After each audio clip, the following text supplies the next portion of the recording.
Hello बच्चों, हम आज पढ़ेंगे अध्याय नंबर 1, जिसमें हम देखेंगे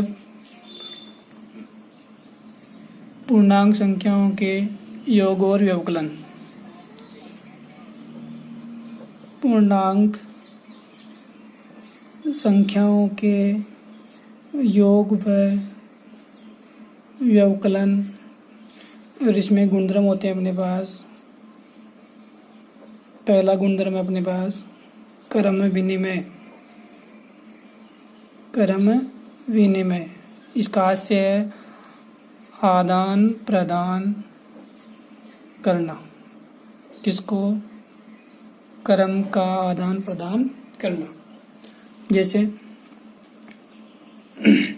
5 में 2 जोड़ सकते हो या 2 में 5, इसमें कोई परिवर्तन नहीं होता है। तो हमने पहले 2 लिखा, फिर 5 लिखा, उसको हमने चेंज किया तो भी उसके मान में कोई परिवर्तन नहीं हुआ। और आपके पास 4 × 5 या 5 × 4, 4 को 5 से गुणा करे चाहे 5 को 4 से, इनके आंसर में कोई प्रॉब्लम नहीं होती या सेम रहता है इनका आंसर। तो ये होता है क्रम विनिमय।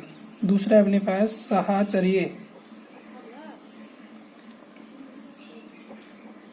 एक का साथ छोड़कर दूसरे के या का साथ होना, दूसरे के साथ होना। जैसे 4 × 5 × 2, 4 × 5 × 2, ये तो कितना आएगा? 20 आएगा। 20 क्या 40 आएगा। ठीक है, तो आप इसमें इन दोनों को यदि साथ लेते हो तो यहाँ इनको चेंज कर सकते हो। तो 5 ने क्या किया, पहले 2 के साथ था, उसका साथ छोड़ा और किसके साथ हो लिया? 4 के साथ। फिर भी इनके मान में कोई परिवर्तन नहीं आया। तो ये होता है साहचर्य। मतलब पहले 5 ने 2 का साथ दिया, लेकिन बाद में 2 का साथ छोड़ के दिया 4 का। या 2 + 3 + 4 बराबर 2 + 3 + 4। यहाँ भी इसने 3 ने 4 का साथ दिया, फिर 2 का साथ दिया, तो इसमें कोई परिवर्तन नहीं हुआ। तो नोट थोड़ा सा ध्यान रखें यहाँ पर।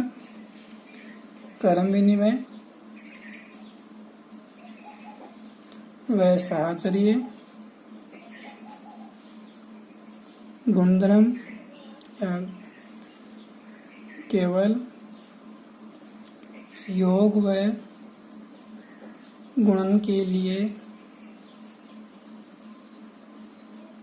सत्यापित है।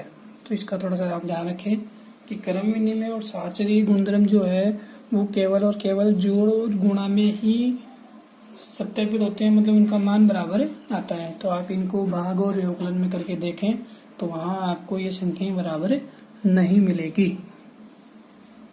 योज्यतात्मक। योज्यतात्मक हमने पिछले क्लास में पढ़ा था, थोड़ा सा एक बार और देख लेते हैं। किसी पूर्ण संख्या में शून्य जोड़ने पर वही पूर्ण संख्या योगफल के रूप में प्राप्त होती है।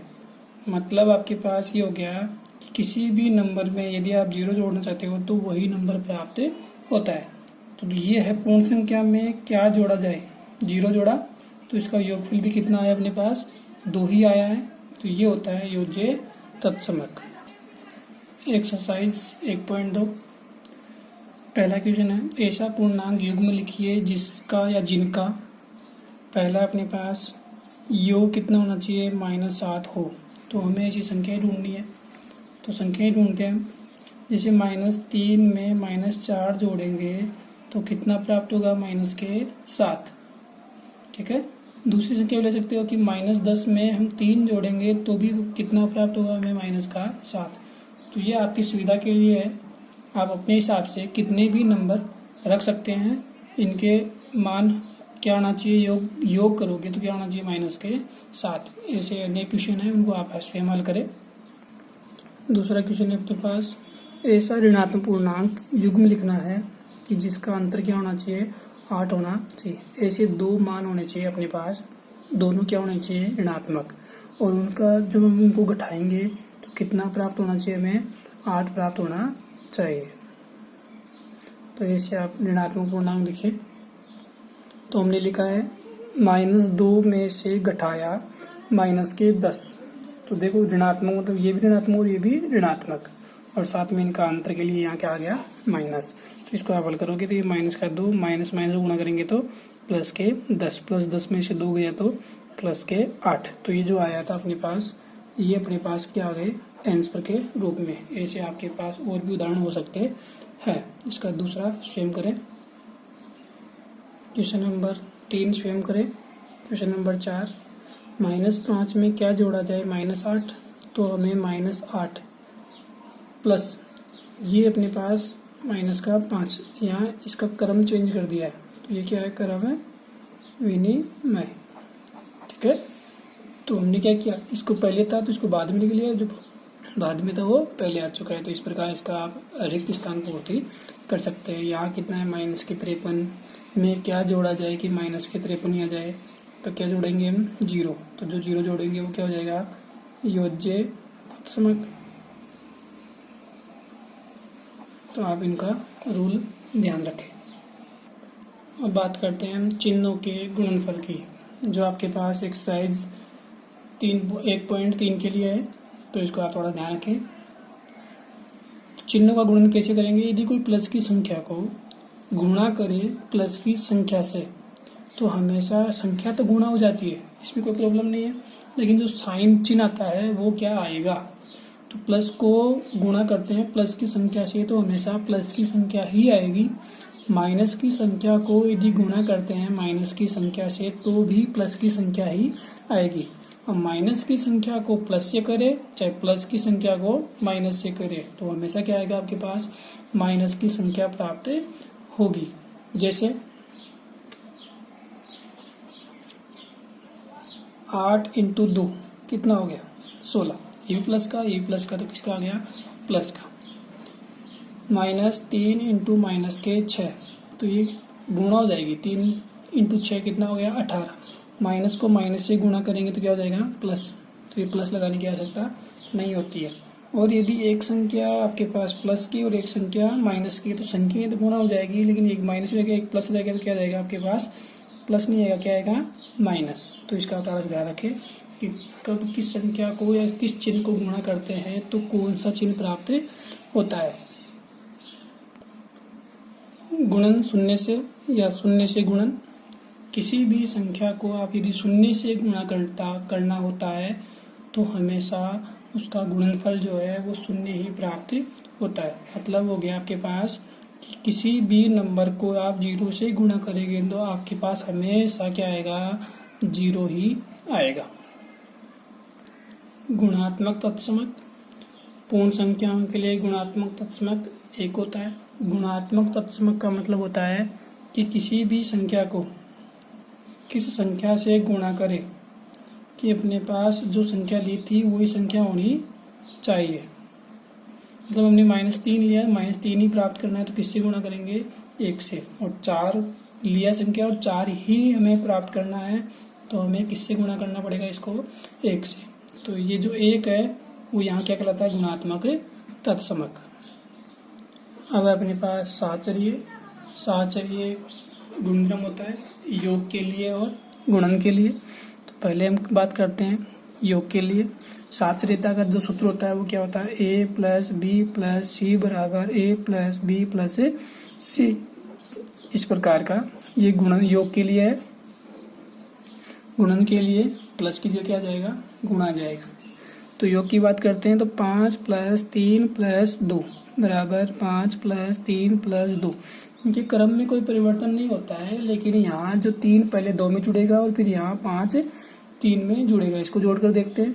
तो पहले हमें ब्रैकेट की संख्याओं को कॉल करना पड़ता है। तो 3 में 2 जोड़ा तो कितने हो गए 5, 5 में 3 जोड़ेंगे तो 8 प्लस के 2, 5 में 5 जोड़ा तो 10, 8 में 2 जोड़ा तो 10। दोनों का मान क्या आया बराबर। तो ये योग जो है साहचर्य गुणनफल के लिए सत्यापित है। अब बात करते हैं गुणन के लिए। तो a × b × c = a × b × c। तो यहाँ अपने पास संख्याएं सेम रहेगी, क्रम उनका चेंज नहीं होगा, केवल और केवल क्या होगा इनका साथ। ये इस प्रकार का 7 क्या हो जाएगा, इनका चेंज हो जाएगा। पहले b इंटू सी था, अब क्या हो गया a इंटू बी। तो 2 इंटू 3 इंटू 4, फिर 2 इंटू 3 इंटू 4।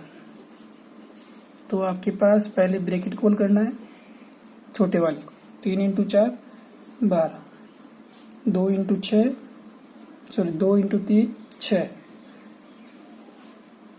2 into 12 24, 6 into 4 24। तो ये गुणन के लिए भी सत्यापित होता है।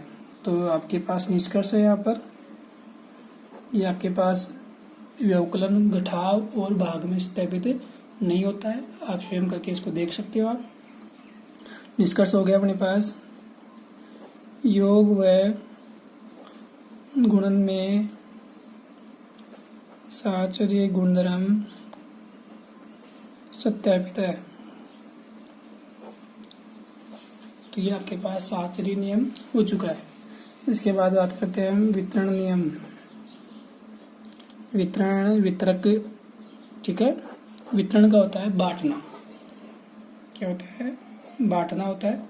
वो बांटेंगे किस प्रकार, कोई आपके पास 2 नंबर होंगे, जैसे आपके पास है 5 इंटू 11। तो इन 2 नंबर में से किसी एक नंबर को हमें बांटना पड़ेगा। तो हमने बांट दिया है 11 को, 10 प्लस 1 के 7, 10 प्लस 1 भी कितना हो गया 11, और यहाँ भी कितना था 11। तो ये होता है वितरण नियम। बांटना होता है किसी एक संख्या को 2 टुकड़ों में तोड़ना है। 5 को भी आप तोड़ सकते हो, कोई प्रॉब्लम नहीं है। अब 5 को पहले 10 से, भी 5 को 1 से गुणा कर ले। अब इसको हल करोगे, 5 इंटू 10 50, 5 एकम 5, 5 और 50 कितने हो गए 55। इसको भी आप यदि हल करोगे, 5 इंटू 11 कितना होता है 55। तो इनके मान में कोई परिवर्तन नहीं होता है। तो यहाँ किसका चिन्ह है, योग। तो यह है आपके पास योग का वितरण नियम या योग पर वितरण नियम। इस प्रकार आपके पास घटाव पर भी होता है। उदाहरण घटाव के लिए 5 इंटू 9, इसमें आप 5 इंटू 10 माइनस 1 कर सकते हैं, ये भी नहीं होता है। अब आप इसको हल कर ले, 5 को 10 से गुणा करेंगे पहले, फिर माइनस का साइन है, 5 को 1 से गुणा करेंगे, ये कितना हो गया 50, ये कितना हो गया 5, दोनों को घटा सकते हो आप। तो कितना बच गया आपके पास 45, 9 इंटू 5 भी कितना होता है 45। तो यहाँ आपको कोई प्रॉब्लम नहीं होगी। तो ये है आपके पास वितरण नियम।